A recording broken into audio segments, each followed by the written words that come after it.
Parliament, Honorable Eugene and his colleagues demonstrated absolute cowardice and lack of principles. They voted against the decision to have the Minister for Finance removed. The same group of people admitted, without anybody forcing them, that a businessman, a private businessman, met them and attempted to bribe them. Nobody asked them, who was that private businessman? They were unwilling and still unwilling to mention the name of that businessman. Who sent that businessman to them? What was the interest of the businessman? So today, you think that I would take any word coming from them? Absolutely no. As a matter of fact, the minister, I will be shocked if the president fires the minister. And I did indicate on your program at the time that Mr. Ken Ofori-Atta was stronger, and he's still stronger than even the president. Mr. Ofori-Atta can only leave office at his own terms, not at the terms of the appointing authority. The man wouldn't go. Isn't it strange that everybody thinks that the man will be made to go when even his appointment, he was the only minister, and I guess in the Fourth Republic, whose ministerial position was waiting for him even when he was unfortunately indisposed. It was waiting for him. The only reason why Mr. Ofori-Atta is still the Minister for Finance is because he uses Ofori-Atta. There is nothing positive. And when you make that statement, many will challenge you on that. There's no official documentation to prove what you're saying, so we are not able to substantiate that. It doesn't necessarily need to have an official documentation. Tell me one success story this man can point to. One. Look, the reason why perhaps the man is emboldened of being transigent and sometimes belligerent in maintaining his position and refusing to resign is because you cannot blame entirely the mess that is created by this government on him alone. You either blame it on the president and the vice president. He is only a person who is carrying the decisions that has landed us in the situation in which we are today. It appears you're creating the impression that this is all about the NPP and by effect the NPP majority caucus. How about the minority itself? You had two opportunities. Let me just land on that. You had two opportunities. First off, your party executives directed that the appointments committee does not pass or go ahead to approve the nomination of Ken Ofori-Atta as the finance minister for the second term.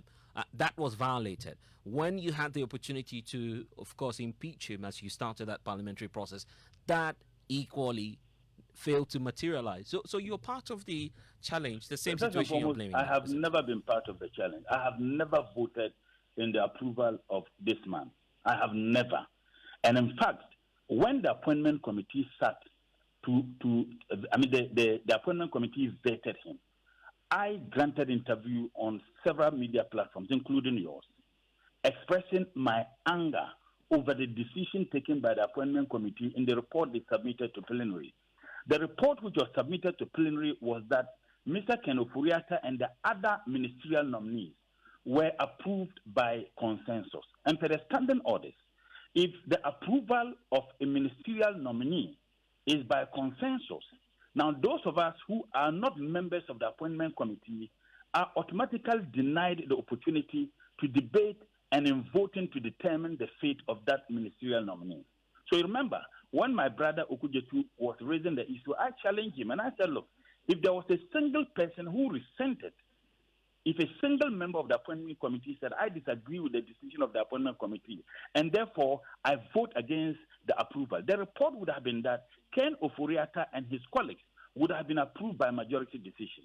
And any ministerial nominees whose approval is by majority decision will then be subjected to a debate and in voting. So we were denied the opportunity. So I never voted in approval of this man because I don't think he's fit to manage that ministry. And I will reiterate the same. I know how discomforting it is to our friends in the whatever MP. be the case, the man whatever is the be the Minister for case, Finance because he uses Ofori-Atta. right? But whatever be the case, else. you have another opportunity now as the minority caucus to support what the NPP majority caucus is initiating. When it comes to the House, will you support that process? It would be the height of naivety for me to ever have an iota of confidence in the majority members of parliament in the matter of this. Look, there's a popular proverb in the Ghana. that are from Borwana Yele Capitol Tuna Yele. There is a particular community called Tuna Yele, and they have a particular fruit which was exclusively in that particular community. If you are yearning and craving for that fruit, and they sent you to that village, you should be celebrating. You wanted the man to resign. He was not willing to resign. You yourself said that the man was not willing, the president was not willing to act. You wanted the president to fire him. He wasn't willing. An opportunity presented itself. All of them who are now speaking hypocritically voted against the impeachment of Ken Ofori-Atta. You think I should take their word serious? I wouldn't do that. So that is why I'm saying that this man, I'll be shocked if he goes. The president will not let him go. He's more powerful than the president. Okay. And the only reason why he's there is that with all the mess, show me one single success story that is attributed to this man. Tell me. I'm sure that the conversation will continue. Murtala Mohammed, we're grateful for your time. Also to the Subin MP Eugene Boache entry. And that's it for Top Story. I am Blessed Sogah. Next is NewsNight. Good evening and welcome to NewsNight. We're live on Joy 99.7 FM here in Accra. In Kumasi, we are on Love 99.5 FM and over 30 affiliates across Ghana's 16 regions. We're on Facebook, we're on Twitter Spaces and myjoyonline.com. In the next 60 minutes here on NewsNight, International Monetary Fund warns of major challenges with the importation of essential commodities and the ability of banks to provide financial support to the private sector. We have details as it calls for recapitalization of such institutions. Also tonight, former President John Dramani Mahama is meanwhile blaming government for the tough conditions the IMF has imposed on Ghana, including limits on wage increase and hiring of workers. It's also going to constrict their ability to be able to absorb the excess, labor that is in the market. And so that is what we need to put our minds to. And that is the conversation I'm asking that government should have. And government should have had before going into the IMF. We'll hear his defense of his pledge to restore licenses of collapsed indigenous banks, as he says is feasible and not a mere promise to win votes. We should have thought through this properly. And that's why I said, why turn a 4 billion problem into a 25 billion problem? We could have used far less money to turn those banks around. Government could have done like has been done in other places. We'll hear from Finance Minister Ken Ofori-Atta, who also says the IMF program will enable the nation to stabilize the cedi and improve other indicators. It's a really difficult space in the global economy with regards to that. Yes, we were, as you know, able to bring inflation to single digits before the COVID, the Ukraine destabilization, and the whole global supply chain disruption. In the program that we have put together, we are very particular about interventions to support the vulnerable. And so that should act as a buffer as we go through this very difficult period. Then we get into the election headquarters for all the action from Kumewu. And with tensions running high and emotions at their peak, IGP meets parties contesting the crucial Kumewu by-election to enhance collaboration. We are live there. Also, the Electoral Commission has a message for parties and their representatives. Yes, what I want them to do is to provide effective polling agents, not noisy ones, for them to be at each of the 75 polling stations. And then the representatives or the candidates themselves. I'm the chosen one for the constituency, and they believe in my capabilities, and they believe in what I can do for the good people of Kumewu. The youth of Kumewu especially are ready to rewrite history. So we leave it to the people to decide whom they trust, whom they can trust, whom they think can deliver for them. And in business, Bank of Ghana Governor Dr. Ernest Addison reveals all the first tranche of IMF cash of $600 million will be advanced to support government's budget. And in sports, Kumasi Asante Kotoko keeps title hosts alive with emphatic win over Kotoku Royals. We hear from head coach Abdullahi Gazelle. All that's and more in tonight's edition of NewsNight. Also, as Pharmacy Council files application seeking to place an injunction on upcoming Hotline documentary drugstore license for sale, citing alleged issuance of over-the-counter license without due process. That and more on NewsNight. Please do well to join us with your thoughts and comments. As via WhatsApp is 055-11119. Many thanks for choosing us. This is your home of independent, fearless, and credible journalism. And tonight, the International Monetary Fund is warning of major challenges with the importation of essential commodities and the ability of banks to provide financial support to the private sector. Well, it blames this on price volatility on the international market and the recently concluded domestic debt exchange program. Well, this is contained in its May 2023 country report on Ghana, which gives interesting insight into conditions Ghana is to meet as it begins implementation of the $3 billion support program. Well, my colleague Isaac Kofi J. Minter has been looking at this document extensively. A number of issues have come up. Kofi, so tonight we are focusing on the commodity import challenge that the IMF raises. What did the report say is accounting for this, and what's the solution? Right, so with the commodity price volatility, the probability or likelihood of it happening, the IMF has termed it as medium. But if you look at the potential impact, the fund says this is high. And it says possible issues with essential, commodity imports or their cost. And so there's a steep drop in commodity prices due to a global slowdown could weigh on exports and growth, raising social tensions in an already difficult economic situation. These are the policies to mitigate this risk. The IMF is saying governments should improve governance, business environment to support domestic commodity production and processing, i.e. oil refinery and diversification. So we need to start doing oil refinery more. And then there's also enhanced, social protection to shield the vulnerable from price fluctuations. Okay. Well, there are concerns also about the ability of banks to provide financial support to the private sector. That's one key issue that also came up. But let's focus on the financial sector. What really is the concern of the IMF? Well, with that too, the probability of it happening is medium, but its impact is still high.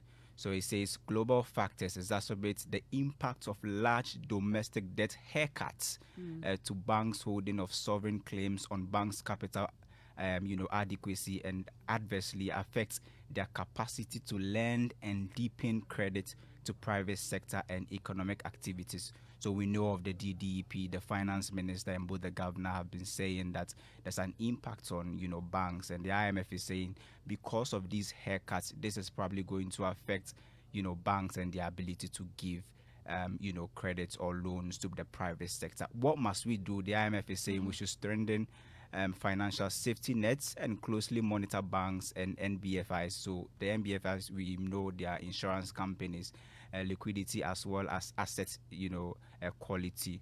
We should also design adequate bank and NBFIs recapitalization strategy to encourage acquisition and measures of some if it is needed. Okay. Well, so earlier, we've also been focusing on the concerns that the IMF had when it comes to our ability to deal with corruption, which they say could lead to some possible social unrest. What really was the concern of the IMF that led to them raising this particular issue? Also, the issue was captured under the reforms to bolster governance, and the IMF says there's a World Bank worldwide governance indicator that shows Ghana is perceived to outperform most of the sub-Saharan and middle-income countries in many aspects of governance. But Emefa, when it comes to some of the indicators, the IMF is saying the performance in government and government's effectiveness and regulatory quality and control of corruption have deteriorated over the past 10 years. And then also under the risk assessment matrix, the one I just mentioned, the fund revealed that supply shocks, high inflation and wage drops and spillovers from crisis in other countries has worsened inequality, and there's a high likelihood that this could trigger social unrest. The likelihood of this happening is very high and may affect delay in reforms under the IMF program. So they are calling on government to do three things. One, take measures to strengthen governance and anti-corruption frameworks. Two, to implement orderly fiscal consolidation and also strengthen the social and financial safety nets. Okay, but thankfully the report captures what government has been doing or will do when it comes to this particular concern that it's raised. Right? Well, so the IMF says that government is committed to continue addressing some of these challenges. So under the fund-supported program, government has actually requested for technical assistance from the fund to conduct governance corruption diagnostic assessments. The government is also committed to addressing weaknesses in the existing asset declaration system for public officials, which currently we know lacks some verification process. A new Conduct of Public Officers Act will be enacted soon. And in fact, it's noted that in this report, that the recent publication of the audit report into the COVID-19 fund was a prior action necessary for approving the 3 billion program. So it was a condition. We needed to publish this report before we had access to the $3 billion loan. And interestingly, I see that the Gold for Oil program was also a concern in terms of the transparency and good governance in implementing the Gold for Oil program. Absolutely. And government is committed to making this very transparent and adhering to good governance in there. But in spite of all this, it appears the fund was also still concerned about this possible unrest. Well, so for instance, the fund has also been speaking about social unrest. And when we talk about social unrest, it can actually affect education and health. So they've been talking about the free education, for instance. It says education in Ghana, for instance, Ghana spends close to 4% of its GDP on education. This has actually increased enrollment, but it comes with poor learning outcomes. So if you look at the government flagship program, which is the free SHS, it covers the full cost of secondary education, but the enrollment has actually increased, but it is poorly targeted. Okay, so they identified some key areas and what can be done. Yeah, so the key identified areas of potential improvement of education and spending include strengthening primary education resources, better teacher training, and stronger performance-based funding practices. So teachers are going to benefit from this IMF program where they are going to get training. Oh, interesting report. Don't give it all out. I know you've been serializing this, and we are focusing on another part of this report starting tomorrow at 6 a.m. Okay, we'll look forward to that. Great job there. Thank you so much. Kofi Minta is a member of our research desk, and we're taking a look at that IMF country report. It's the May 2023 report. We've been bringing you portions of that. But economist Dr. Priscilla Chimisi-Balfour doubts that corruption will be controlled in the 3 years Ghana will be under the program. Here's a reason. I think it's a call in the right direction, but I'm a bit skeptical about the progress that can be made within 3 years that the country would be under the program. But essentially, when you look at over the period, all our IMF programs, we tend to focus so much on the funds that we get. Exactly. And then when you look at policy prescriptions that enable us to transform our economy, build on systems and structures so that we can address the inherent vulnerabilities in the economy, you tend not to see a lot of these. So I'll give you a typical example. Under the 2015 ECF program, I think that is when we instituted the Fiscal Responsibility Act and all that. And then COVID came, and under force majeure, we had to put that aside and get back on. I think the document is also getting us get back to the fiscal responsibility at levels of any government not running a deficit over 5% of GDP. I think these are systems that we need to ensure. And for me, my passion is basically on the economic side, because issues like governance and things, sometimes the outcomes are difficult to measure. And so, in essence, we should be more committed to addressing the inherent issues. Like Theo said, if you've been given paracetamol or whatever to control the temperature, we need to get to the root cause of what is causing the rise in temperature. And those are the structural issues. Well, we'll get to hear from the Finance Minister, Ken Ofori-Atta, shortly. He's been speaking to the BBC. But former President John Dramani Mahama is today blaming government for what he says are tough conditions that the International Monetary Fund has imposed on Ghana. He argues that the previous IMF deal his government entered into had better terms because his team engaged extensively. He believes government failed to carry out such discussions, resulting in tough conditions. He's been speaking at the 7th Ghana CEO Summit.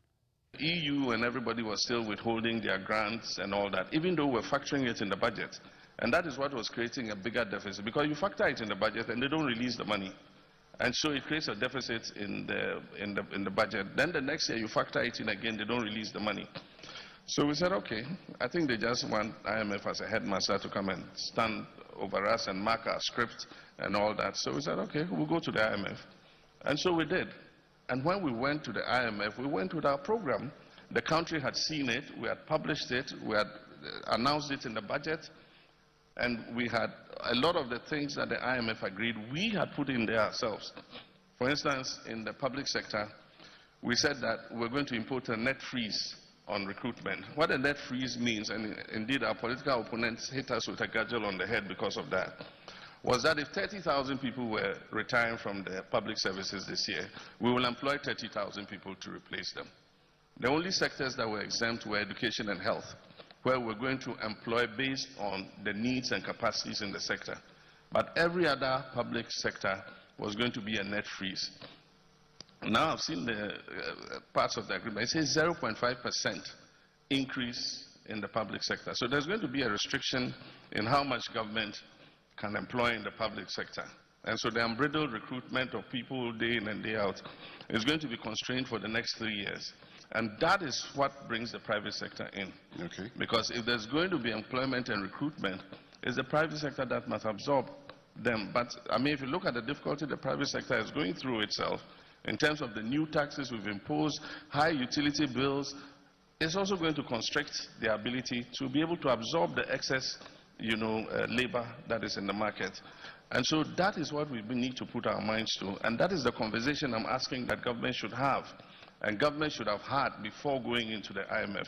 Any special policies you propose around this time to enable the private sector to absorb these persons? Well, there's a time we should have been given tax breaks to stimulate private sector, but we're rather increasing the burden of taxes on the private sector. And that's what I was asking, what happened to the famous taxation to production mantra that was touted? That never happened. Today they're paying more taxes than they've ever paid in the history. But I do think that if the economy stabilizes too, it will improve the business environment. It will bring back some of the investors who have left, some of those who have left to neighboring countries. We should be able to attract them. We should go out of our way on investment drives to bring some of the labor-intensive, light manufacturing jobs to Ghana. Well, Mr. Mahama told my colleague Winston Amwa that his pledge to restore licenses of collapsed indigenous banks is feasible and not a mere promise just to win votes. I'm aware that there are some criminal prosecutions with misuse of funds and so on and so forth. And that's why I don't want to treat it uniformly. And I said, as far as practicable, those that were unjustly withdrawn, can be restored. And once you talk about those that were unjustly withdrawn, I get the impression you have a fair idea those that can be restored. Yeah, definitely. I'll give you an example. I said one bank was shut down because there was criminal prosecution against its major shareholder. It had nothing to do with the bank. And there might be other such cases. And so we need to look at all of them and see whether the withdrawal was just or it wasn't. And the point even is, if you wanted to apply the current reserve position with this debt exchange, are you going to shut down the existing banks? The existing banks have been weakened by this debt exchange. If you apply that same principle, you apply to the indigenous banks, you probably will withdraw the licenses of some existing banks. But government is willing to assist to build those banks back. And the question I ask was, why could we not have done the same with indigenous investments in our banking sector? Today, most of those banks belong to Ghanaians. And today, the banks that are wholly owned by Ghanaians in the finance are few. Most of the banks are the big multinational foreign banks. And you don't even need banks to be of the same capitalization because they address different segments of the market. You don't want everybody to be a 400 million Ghana cedi bank that makes big credits to big business. You have small traders who rely on banks like Undum's Bank, GN Bank. I've traveled around this country. Every single district you go, every single community you go, you see that small brick and tile GN Bank. And it was accepting deposits of 50 cedis, 100 cedis, and so on and so forth. And that created a network for private credit to the lowest of the low in our countries, in the rural areas. And so we should have thought through this properly. And that's why I said, why turn a 4 billion problem into a 25 billion problem? We could have used far less money to turn those banks around. Government could have done like has been done in other places. You give the support that the bank needs to turn around, take a part of it. And as the bank builds back, it takes back its equity, paying the support that you give. It's been done in many countries. Why couldn't we do the same here? As far as practicable conditions? Well, we've not done an analysis of them yet, but okay. I'm saying that as far as practicable, if the withdrawal of the licenses is deemed to be unjust, we would look at restoring it. Great. You also talked about... So that's former President John Dramani Mahama there speaking to my colleague Winston Namwa at the 7th CEO Summit. Well, the Finance Minister, Ken Ofori-Atta, has been addressing issues of concern when it comes to Ghana undertaking this particular program under the IMF. It says it will enable the nation to stabilize the cedi and improve other indicators. He's also been assuring that the vulnerable in society will be protected as well. He's been speaking to the BBC Newsday. EU and everybody was still withholding their grants. Essentially, the IMF program, it's supporting our program for economic growth, the PCPEG. It's really to give us budget support because of the financing gap that we have. But I think more importantly, it comes in to support the central bank balance of payment status right now. It should show up our reserves position, help stabilize our foreign exchange rate, and also support the inflation targeting that the central bank has. I think it's building quite a bit of confidence. The intention also is to use the resources towards promoting entrepreneurship, private sector programs, which includes certain economic enclaves that is aiming at self-sufficiency in rice, maize, poultry, and other large-scale agriculture and agribusiness interventions that we intend to have through the Development Bank. So is the worst of the economic crisis then now behind you? I mean, we really think so. I think there was a need for this sense of confidence that we have gone through a thorough review with the International Monetary Fund. We submitted a post-COVID program for economic growth, and it is around that the whole IMF program has been structured.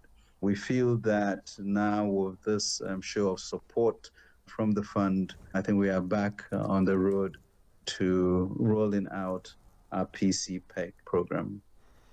The fundamental problem, though, is that you as a country owe more abroad than you earn from abroad. What is your plan to reverse that situation? I mean, essentially, if you look at our PCPEG program, it seeks to address those structural difficulties that we are having in terms of restoring macroeconomic stability and bringing sort of fiscal operations and public debt to sustainable levels, supporting certain structural reforms, and then promoting inclusive growth. But more importantly, is currently we import maybe $2 billion worth of food, which really is unnecessary. Some may say even criminal with regards to our Greek potential. The whole issue of turning Ghana into a continental hub and promote Africa trade amongst ourselves is going to be key. I think self-sufficiency in food and exporting are going to be key. Value added to our products is an important element of that.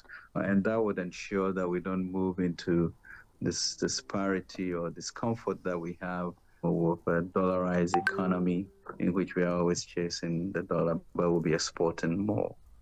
The latest inflation rate was 41%. That means prices have been going up by 41% in the past year. And you've introduced new taxes on some products, such as cigarettes and sweet drinks. Do you think Ghanaians are likely to feel poorer over the next year as a result, partly of this bailout?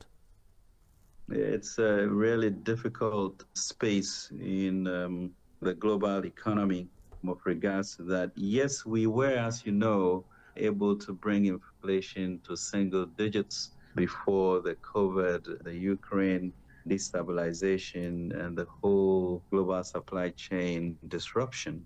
In the program that we have put together, we are very particular about interventions to support the vulnerable. And so that should act as a buffer as we go through this very difficult period. I expect that these structural reforms would ensure that certain weaknesses in the economy are strengthened for us and we won't come back to the fund. Finance Minister Ken Ofori-Atta there speaking to the BBC Newsday. Time for the election headquarters.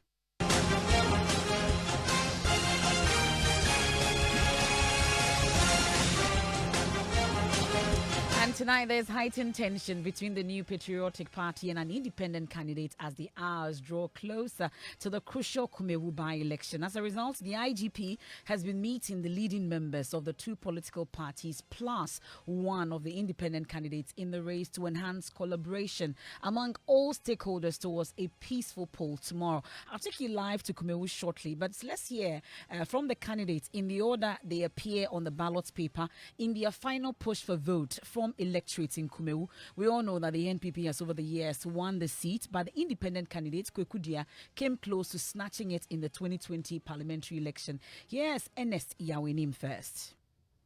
I know that in politics you can't be complacent, and one thing that I have maintained is that it's not just about the win, but it's about the margin of win. So if you're able to put up a good show and we are able to get a very wide margin, then the good people of Kumewu understand that yes, I'm the chosen one for the constituency, and they believe in my capabilities and they believe in what I can do for the good people of Kumewu. So we are not going to relent. We are going to work hard and push to get at least a percentage that would motivate the government to bring more development to Kumewu. I am not going to put out any numbers, but what I believe in is that we are going to do better than we did the last elections, and I'm confident that we'll do more and the government will be happy for what we have been able to achieve by the end of Tuesday. That's the NPP's Ernest Yawenim. Well, the NDC's Kwesi Amankwa is hopeful of rewriting history. Our chances is very great. We're going to win this election. As you can see, it's not going to be a marginal win. It's going to be a landslide victory. The MPP can tickle themselves and have a laugh by passing people to deceive people that they have the crowd. At the end of the day, come Tuesday, Kumewu is going to rewrite history in the constituency. NDC has a candidate in myself, Kwesi Amankwa, who is an advocate for change, who is a visionary, who is ready to develop Kumewu. And now my message is going down.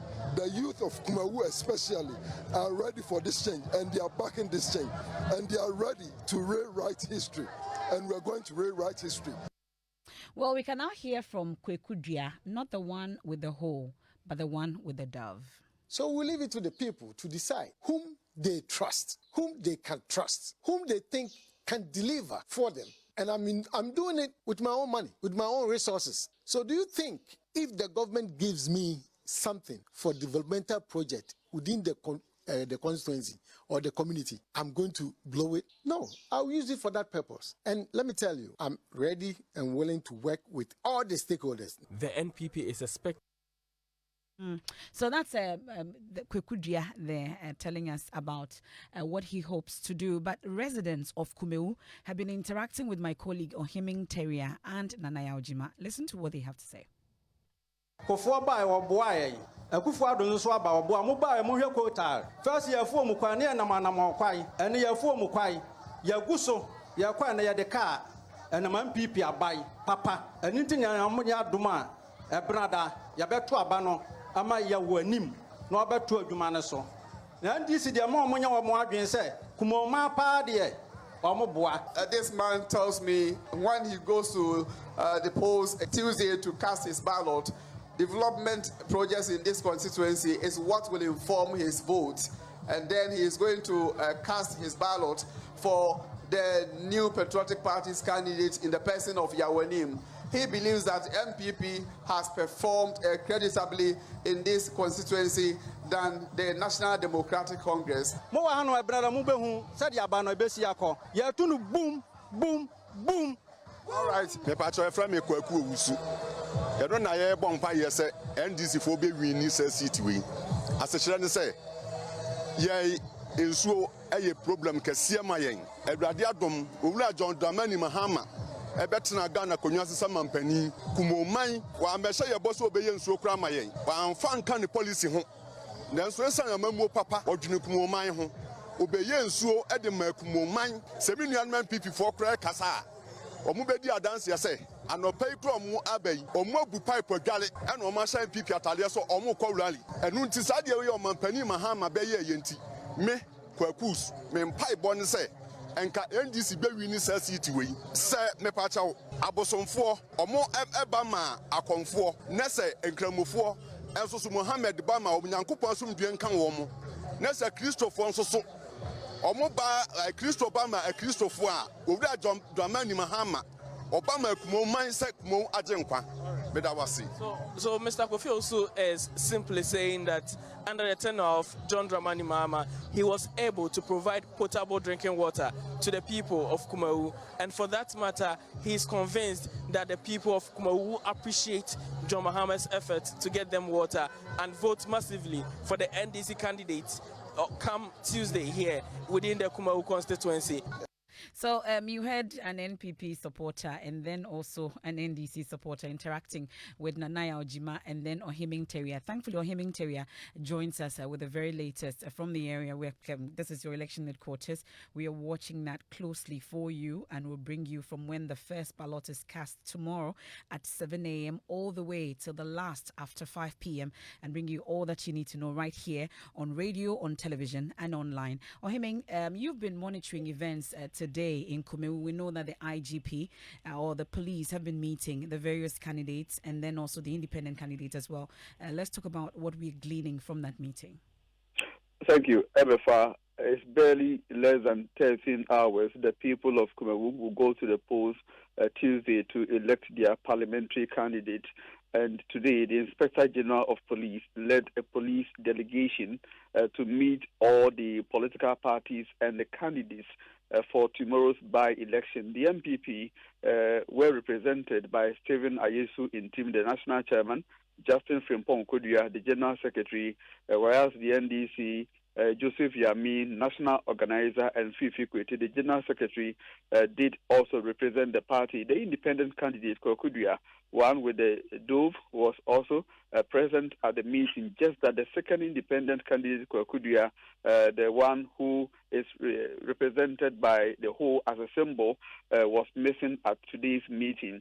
The IGP took the opportunity to assure all the candidates that the police, as mandated by the laws of this country, will do everything possible to provide the needed security that will maintain law and order, as well as ensure peace and security before, during, and after the Kumawu by-election. And he says enough police personnel will be deployed to all the polling stations. So the candidates and the political parties also took turns to share their ideas with the police and ask questions in situations where they did not understand. The IGP and his team also took time to explain to them. So the IGP and his team later issued a press statement indicating that the police is ready to provide the needed security. Emefa, I have been finding out from the police what could be happening. The indication is that police in the region and the other parts of the country will join hands, they will join forces to provide security. So every polling station, there are 75 polling stations in the Kumawu constituency.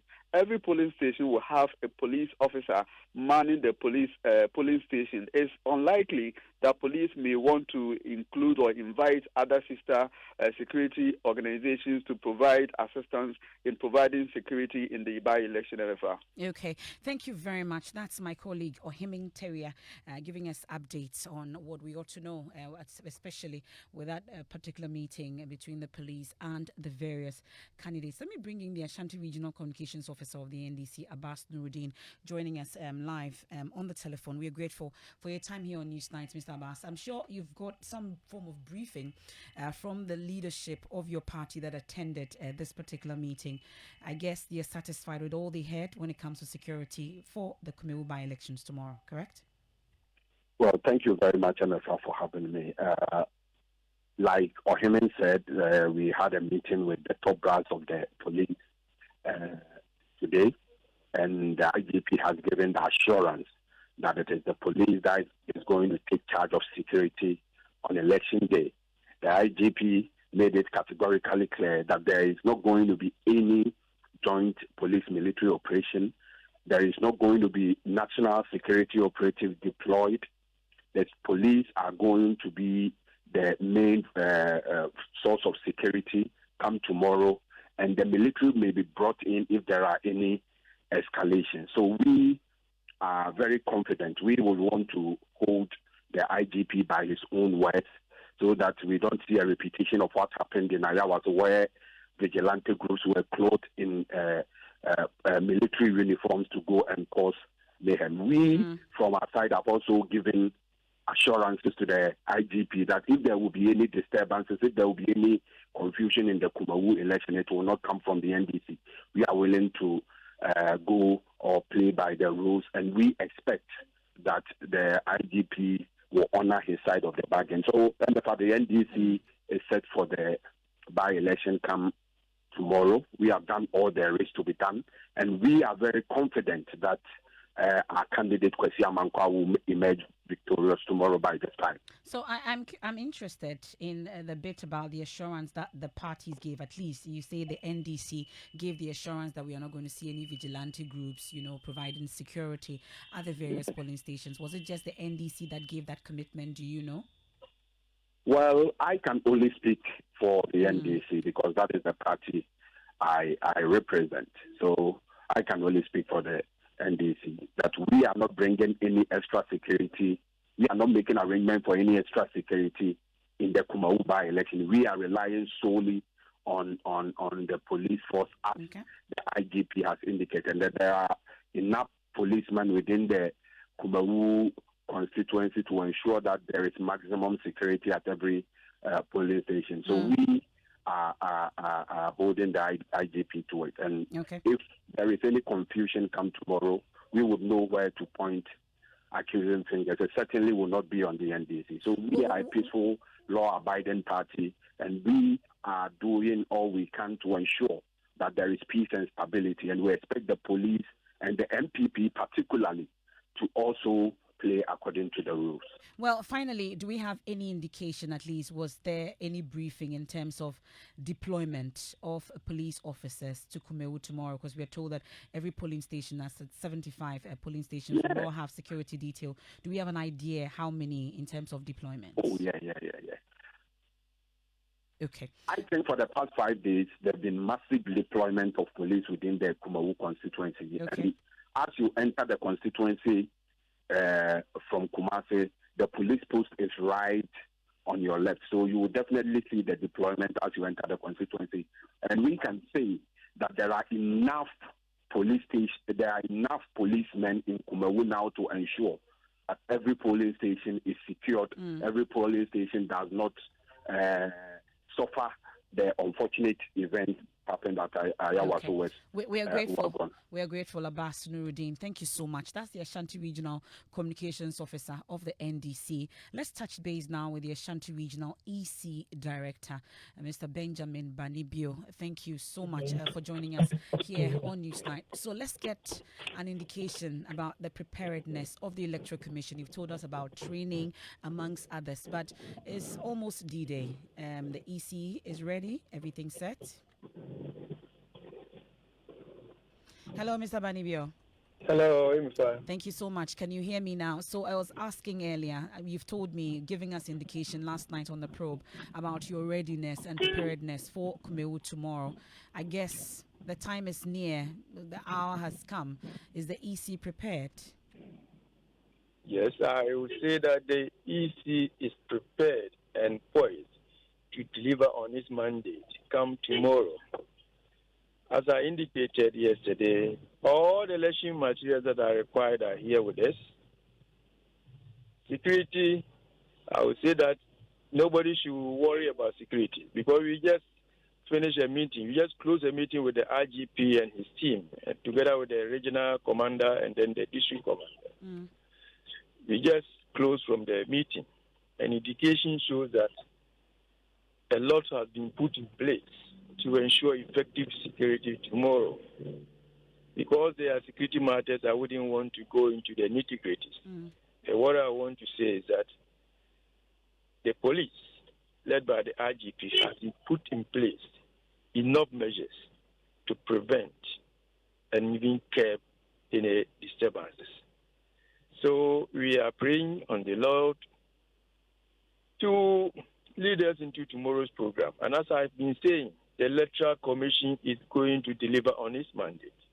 We are going to ensure that the very transparent and verifiable processes are put in place. And in the end, the results that will be declared will be a true reflection of the desire of the people who voted. Okay. Well, so, Emefa, I can assure you that everything is on course. Great assurance, but I'm sure you have a charge for the candidates and their representatives on D-Day. Please come again. I'm asking about what the EC would say to candidates and their representatives tomorrow. Oh, okay. My advice to the candidates and their supporters and the general voters is that they should trust the system. All that they need to do is to provide effective polling agents who should be at all the 75 polling stations. Agents that are knowledgeable. It's not just those who can talk. Those who will be able to distinguish or differentiate between 69 and 96. Those who understand addition of numbers. These are the people they should send to the various polling stations. And when the agents get there, they have to be there throughout the polling period. After close of poll, they should stay and observe the counting. When the declaration of results for the polling station results are completed and signed, they should take a copy. That document forms the basic material for declaring elections at all levels in the country. And so if they get their copy from the polling station, they shouldn't keep it to themselves. They should send them to the candidates who send them. And then the candidate on his own can do his own collation. They can finish before the Electoral Commission because we'll be waiting for the hard copy. But they can do it through the text messages. When they are finished, they should come to the collation center, which will be at the Presby Church in Kumawu, and come and observe what we are doing. So when we pick one polling center and announce the results from that polling station, they should cross-check with all the card from their agents. Okay. And if they did their collation well, we shall all get to the same figures. Okay. So the system is so verifiable and transparent.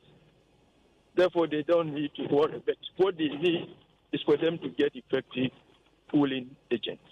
We are grateful. Thank you so much, Mr. Benjamin Banibio is the Ashanti Regional EC Director. And in wrapping up on this in the election headquarters, we know that the Peace Council, the National Peace Council, has also been calling on the Electoral Commission and political parties to do, uphold professionalism. My colleague Michael Papani actually has details of that statement, brings us briefly comments on that. Yes, so for the statement signed by the regional chairman, Right Reverend Dr. Noben Abubakar, says that first to the Electoral Commission, it tells them that they should exhibit the highest professional conduct to nib at the bud the culture of impunity and violence. And then to the political parties, it tells them that, they should live up to the roadmap that they signed in 2019, their code of conduct. And finally, to the security service, tell them that the security agencies should rise to the occasion. Okay. Well, for them, they are emphasizing the importance of adhering to lawful processes. And that's your election headquarters.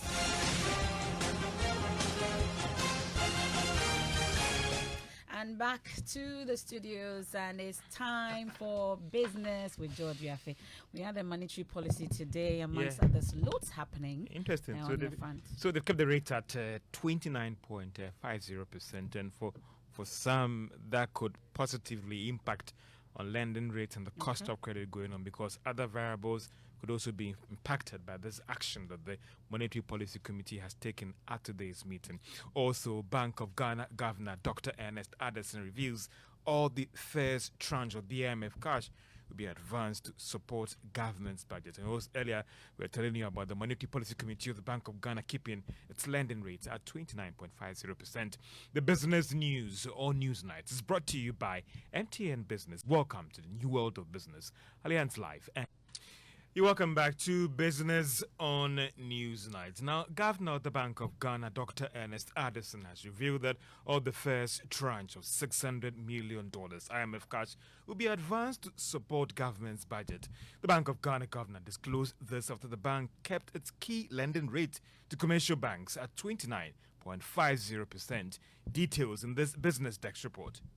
Speaking at a news conference in Accra to announce the session of the Monetary Committee, Governor of the Bank of Ghana noted that the decision was part of the current conditions under the fund program. Committee further noted the significant decline in headline inflation from the beginning of the year of more than 12%. The percentage of items in the CPI basket with inflation of more than 50% and above is receding, an indication of a strong return to the disinflation path. Governor of the Bank of Ghana, Dr. Ernest Addison, gave more reasons to support the bank's decision to keep the policy rate at 29.50%. All that means is that we are going to credit the government with a CD equivalent $600 million. So that goes to support the execution of the budget. Obviously, the Bank of Ghana would benefit from the foreign exchange reserve cover that comes with that. So there was some good news when it comes to the development in the banking sector, as the governor maintained that the banks have picked up strongly when it comes to the first quarter of this year. Most banks are working towards that. They have been given a period, I think, up to September to submit to us what their recapitalization plans are. And we will be following up on that to ensure that instead of distributing profits. He, however, maintained that they have submitted recapitalization plans before September this year. The governor of the Bank of Ghana has also been responding to proposals to review the Banking Act. Dr. Ernest Addison maintained that the IMF deal shouldn't be seen as an end to dealing with the current challenges facing the economy, but rather part of the solution in addressing the current challenge.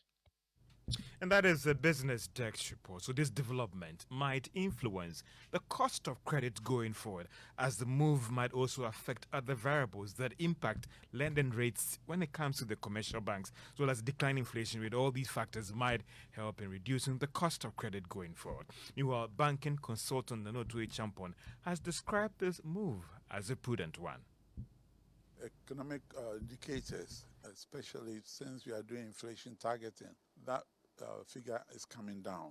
So the worst would have been to either maintain or increase, but not to reduce, because although inflation has come down, it hasn't come down to the target that is expected, 8 plus or minus 2. So until then, we should expect that the worst to happen will be maintained until the inflation comes down to that level. What about those who might argue, or even those who would also say that we've seen the utility tariffs going up? We are yet to feel the full impact of the recent taxes that was implemented. Some are worried that this hike or this moves could offset all the gains that we've made. So maybe another marginal hike could have been more safer than keeping the rate unchanged. No, I agree with them that yes, the cost of money is still high, relatively high. But on the other hand, it's a necessary evil under the circumstances to try and see if we'll be able to bring it down. And I think the certainty is also preferred to the uncertainty. And that is banking consultant Nana Otu Echampon. Well, the city's strong recovery in December last year appears to have some impact positively on the country's total debt stock. Now, this is what Joy Business has picked up from persons with knowledge on the computation of the country's debt stock. The following Business Desk report gives us more details on this. The Ghana cedi in December last year recorded one of its strongest gains against the dollar to reach 8 cedis 50 pesos from 13 cedis 10 pesos.